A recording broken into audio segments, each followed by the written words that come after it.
Do you have any openings at your company? I'm I'm looking for something stable.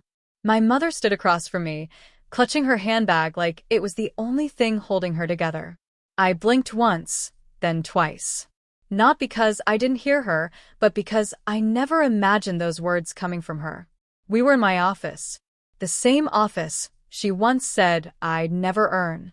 Sunlight streamed through the window, glinting off the gold lettering on my door. Rachel Summers, founder and CEO. My heart didn't race. It didn't break. It simply steadied. Because this wasn't the first time she'd walked into my life. But it was the first time I held the power to say no. And all I could think about was the time she'd laughed, actually laughed, when I told her I wanted to build something of my own. I looked her in the eyes. You're here for a job? I was always too soft, too sensitive, too dreamy. At least, that's what my mother, Diana Summers, used to say. I remember once, in 5th grade, I cried when a bird hit our kitchen window and didn't make it. I tried to bury it in the backyard with a paper towel and a prayer. She stood at the kitchen sink, arms folded, and muttered, "You're too weak for this world, Rachel." I was 10, and somehow, those words burrowed deeper into me than any scraped knee ever did. Growing up in a small 2-bedroom rental in Tacoma, Washington, there wasn't much room for softness. My dad left when I was 7. I remember the way the door sounded when it shut behind him, a kind of final, echoing thunk. He didn't say goodbye to me, just left a note on the table for Mom. She never let me read it. From then on, everything was survival mode. Mom took 2 jobs, worked late, and brought her bitterness home in plastic grocery bags. It came out in sarcasm, cold dinners, and the way she favored my older brother, Kyle. He was the golden child. Football captain, decent grades, didn't ask questions. She poured her leftover energy into him, and whatever was left of her warmth into keeping up appearances. me. I was the mistake that read too much, talked to trees, and asked why more often than she had patience for. I loved to draw. I'd sit by the window for hours, sketching everything I could see. Birds, clouds, sometimes even the chipped paint on our front porch. When I told her I wanted to be a designer one day, maybe even start my own clothing line, she laughed. Not a chuckle, not a smile, a deep, cruel laugh that said, "Don't waste your time. That's not a real job." I was 12, but I never stopped drawing. Not even when she threw away one of my sketchbooks because it was cluttering up the table. My safe space was my grandmother's house, Mama Jean. My mom's mom.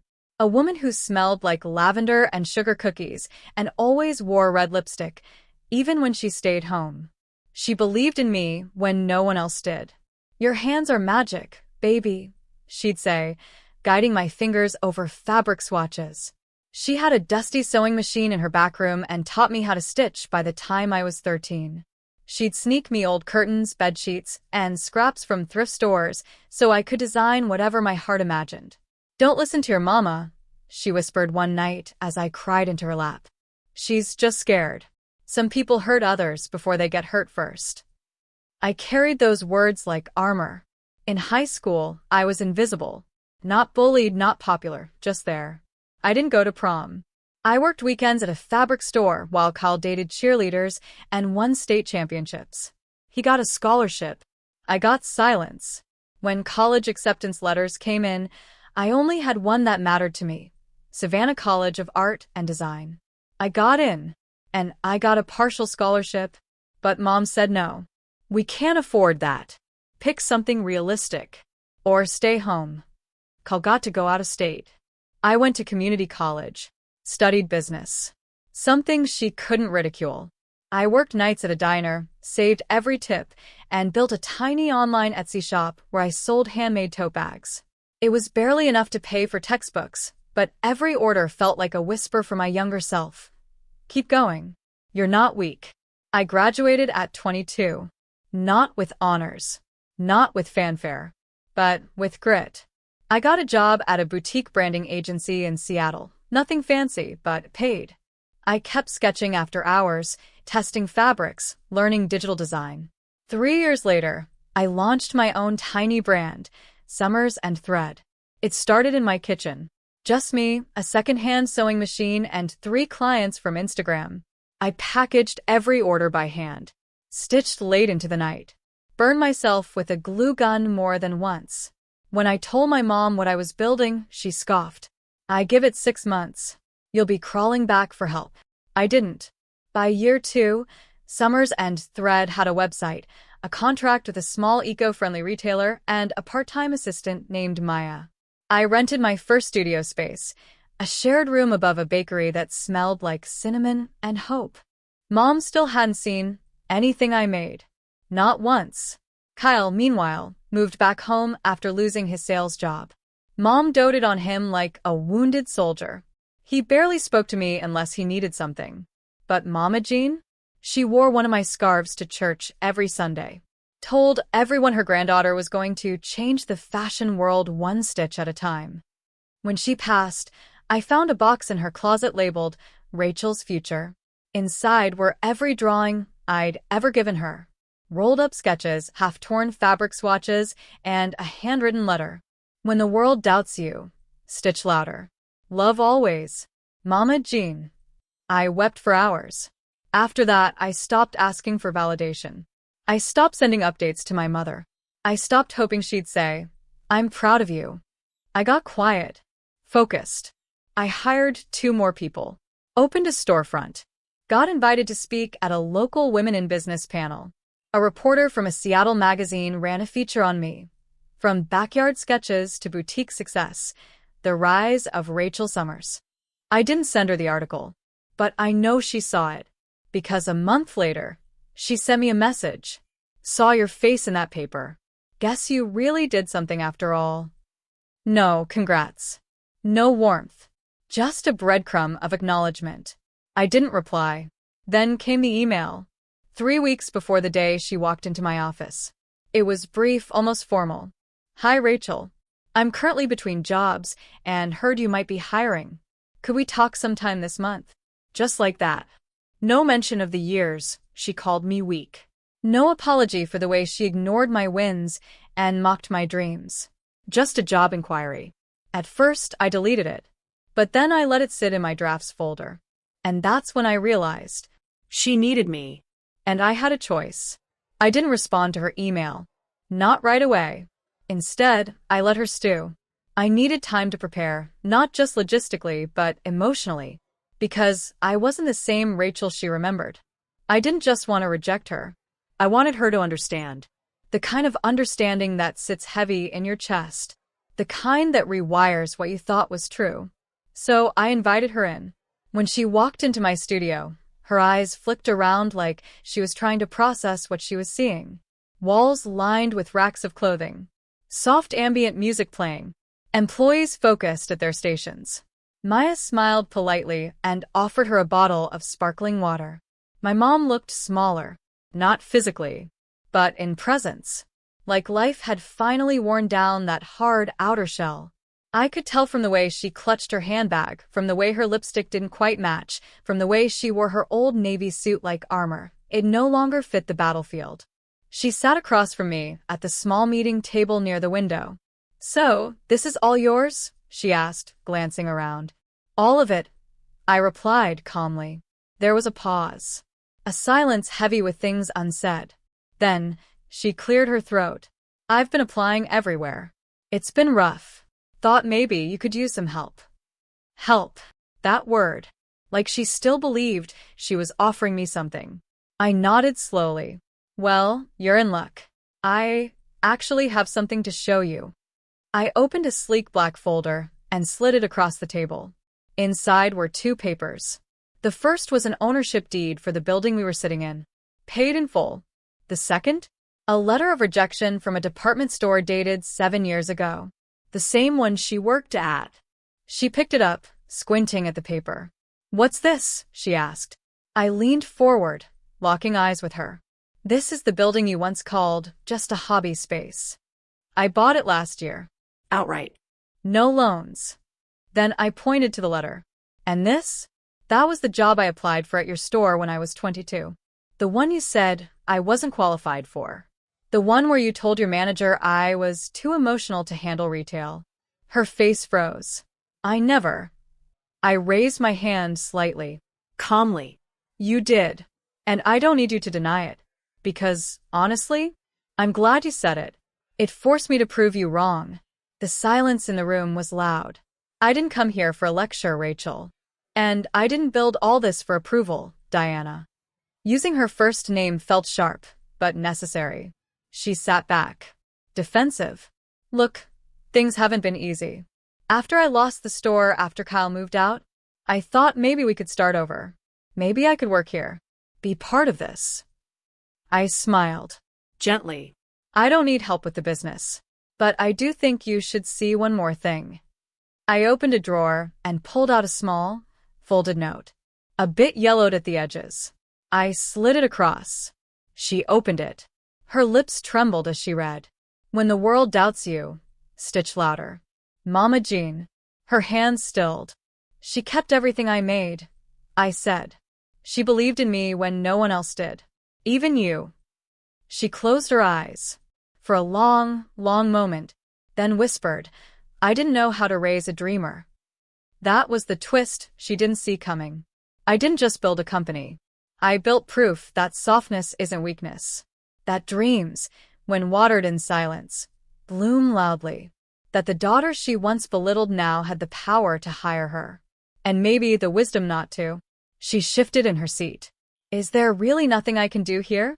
I paused. Considered.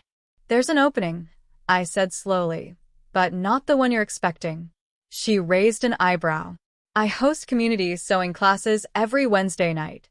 For teenage girls. Most of them come from rough homes. Some of them don't believe they're good at anything. She looked confused. I need someone to manage the front desk during those nights. Sign them in. Make tea. Help them feel safe. Her mouth opened slightly. You want me to? It pays hourly. I cut in. And it's only if you really want to show up for something bigger than yourself. Her eyes flicked to the window, where the sign read, Summers and Thread, handmade with fire and grace. I didn't expect her to say yes. But I also didn't need her to anymore. I didn't expect her to accept the offer. But the following Wednesday, there she was, wearing a cardigan I hadn't seen in years, and too much perfume. Standing awkwardly at the front desk with a clipboard and a mug of chamomile tea. The girls didn't know who she was. To them, she was just Miss Diana, the new lady who greeted them with nervous smiles and mixed up everyone's names. At first, I watched her from afar. She didn't talk much. She just sat, scribbled in a notepad, and stared at the floor when the girls laughed. Until week 3. One of the girls, Tessa, had a meltdown. Her stitches got tangled, her thread snapped, and she cried in the middle of class. Before I could reach her, my mother was already kneeling beside her, whispering something into her ear. Tessa calmed down. Took a breath. Wiped her face. I saw it. For the first time in years, maybe decades, my mother's voice carried warmth. I wanted to believe it was real. But history doesn't disappear with tea and kind words. Kyle, of course, found out about everything. Wait, you're letting Mom work for you now, he texted me. I stared at the message. He hadn't called in 6 months. Not when I launched my new collection. Not when I was featured in that entrepreneur podcast. But now that Mom was involved, he had opinions. She's not working for me, I replied. She's helping with community outreach. Part-time. 2 dots appeared. Then disappeared. Then reappeared. She's struggling, Ratch. I just don't want you to hold things over her head. I didn't respond. Because Kyle had no idea what it felt like to be the forgotten child. To be mocked, dismissed, and silenced. He never had to prove his worth to earn love. But that wasn't the last of it.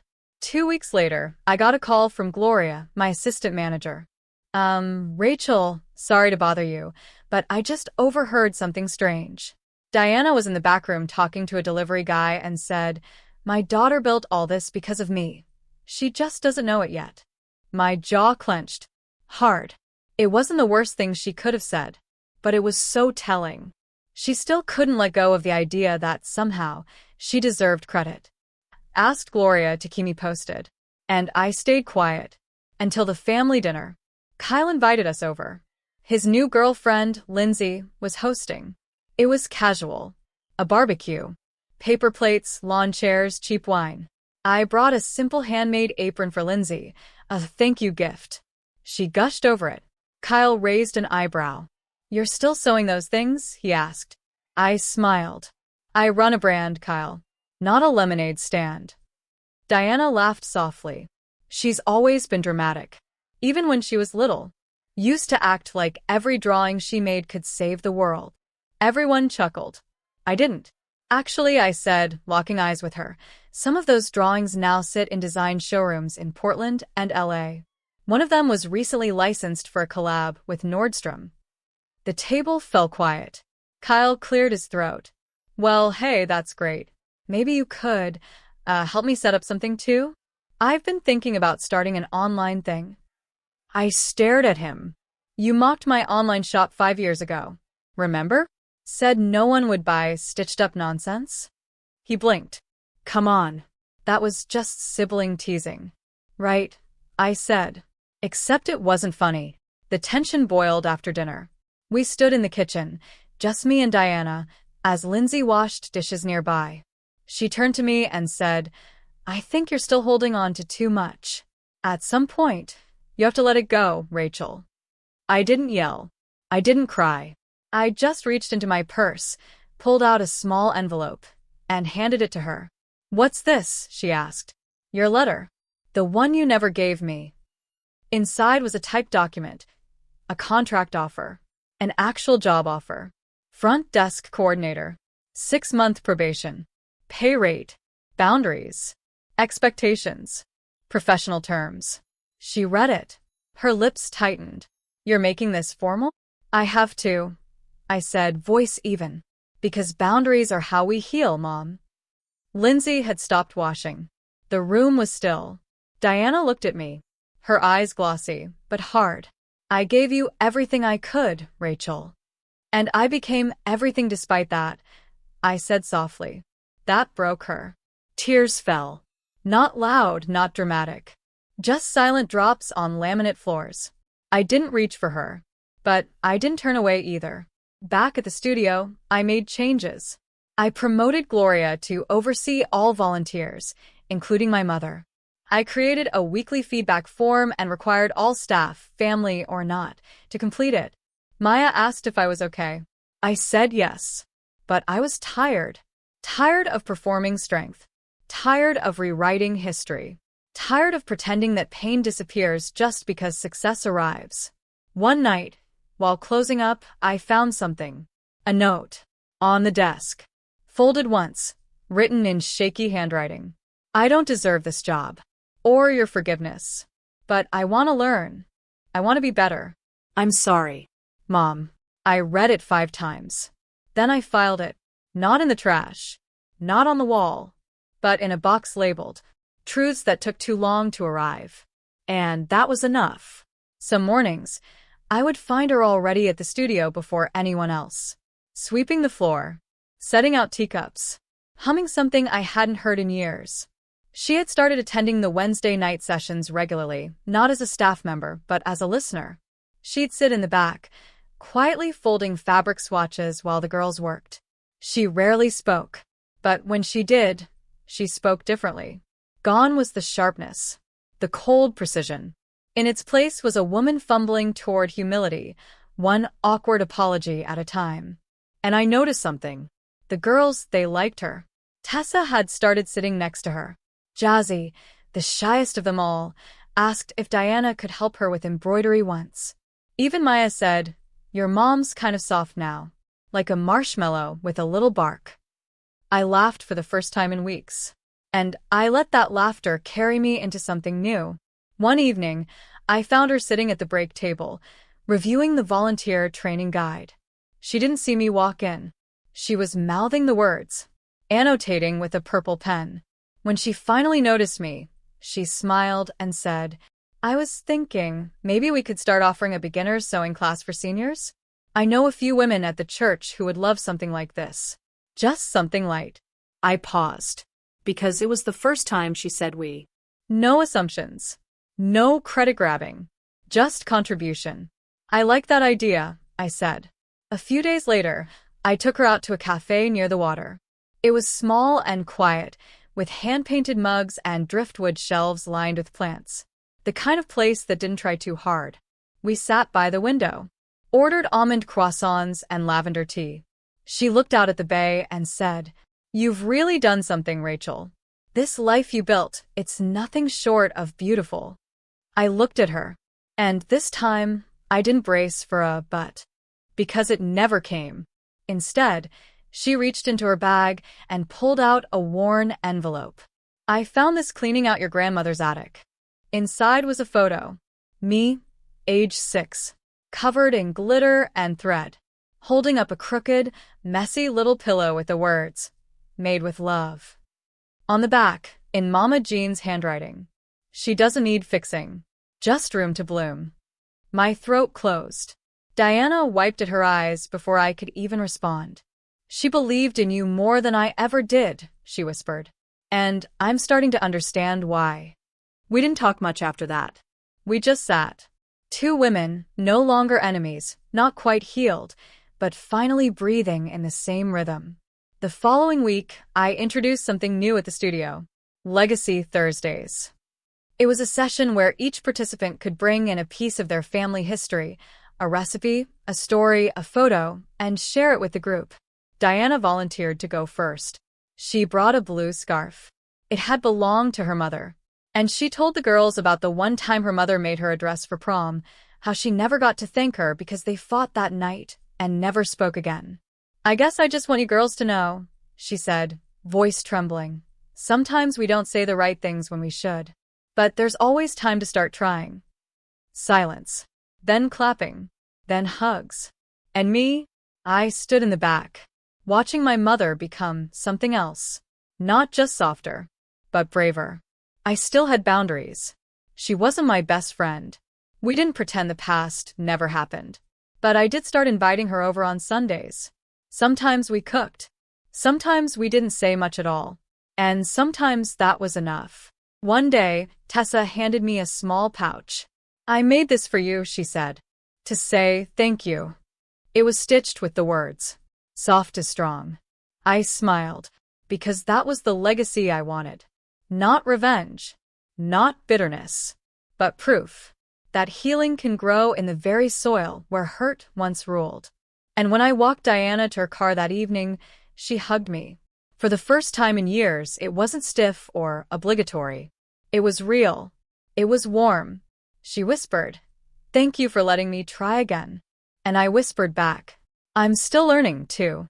6 months later, the walls were no longer the same. The paint had changed. The tables had changed. The girls had grown. And so had I. It was a bright Saturday morning, the kind that felt like a promise. The studio buzzed with quiet excitement as we prepared for our second grand opening. We had expanded, knocked down the back wall, installed new lighting, painted a mural, designed by 3 of our teen volunteers. We even had a new name, Thread and Truth. Maya stood beside me, clipboard in hand, wearing one of our new, soft as strong, aprons.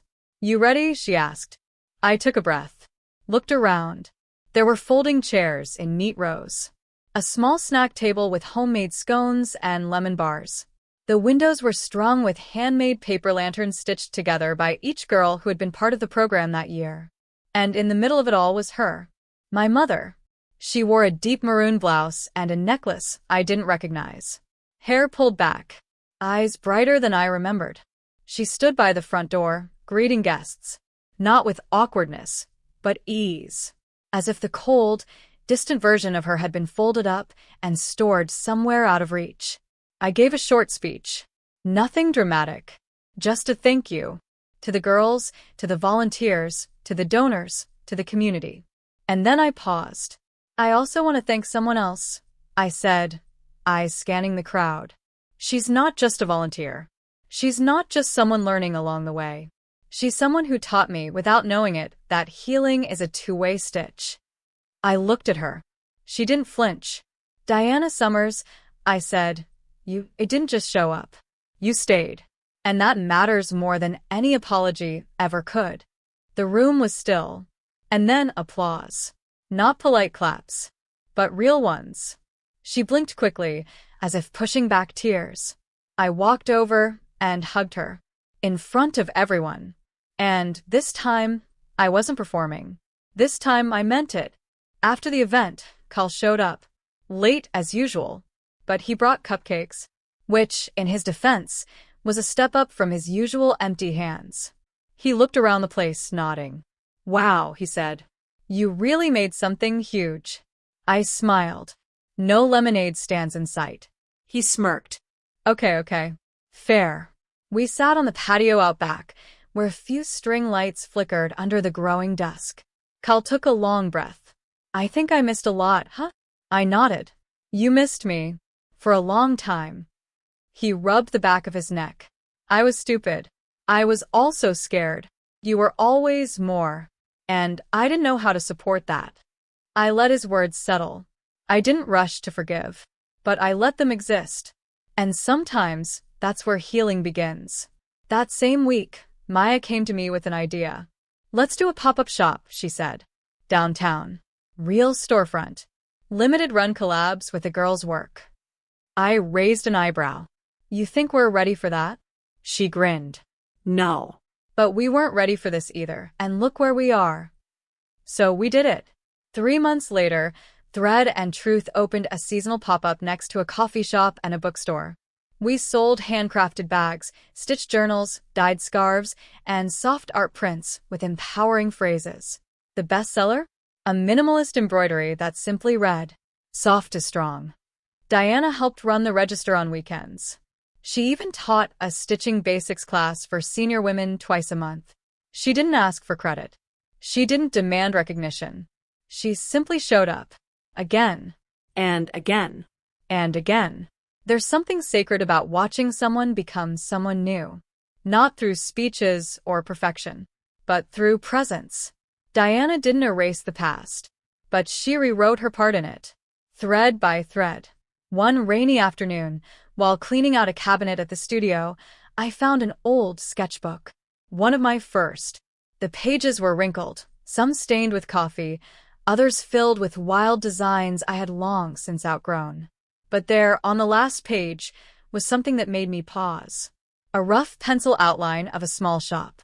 Big front windows. Bunting strung across the top. And in a child's messy handwriting, the name. The stitch place for everyone. Tears welled up. Not from sadness, but from recognition. Because I had become that little girl's dream. And I had done it in my own time. In my own way. Despite the noise.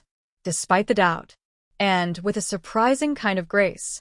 I had even welcomed the very voice that once tried to silence mine.